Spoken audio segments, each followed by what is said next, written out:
অনেক দিন পর একটা বিয়ে বাড়ি পড়েছিল, সেখানে একেবারে সাজুগুজু করে গেছিলাম। আর গিয়েই সমস্ত ফ্যামিলি মেম্বার কাজিনদের সঙ্গে দেখা হয়ে খুব ভালো লাগছিল। সবার সঙ্গে তো আর দেখা হয় না সব সময়।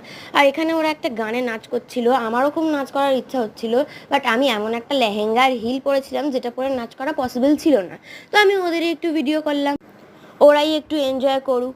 তো তারপর এখানে এখন স্টার্টারে ফেরা যাক, চলো দেখাই তোমাদের স্টার্টারে কী কী ছিল। স্টার্টারে ছিল হচ্ছে chicken pakora, fish ball, mini vegetable chop, coffee আর ফুচকা। তবে কফিটা আমি একেবারেই খেতে পারিনি, আর ফুচকাও দু একটা খেয়েছিলাম। আর এখানে আমি এসে ব্লগার হওয়ার কর্তব্য পালন করছি, সবাই দেখে একটু অবাকই হয়ে গেছিলো যে আমি কী করছি। আর এখানে দেখতেই পাচ্ছ প্রচুর ভিড় ছিল, আর মেন কোর্সে বাফে সিস্টেম করেছিল, বাট মেন কোর্সের পার্টটা তোমাদের এই ভিডিওতে আর দেখাতে পারলাম না, সরি।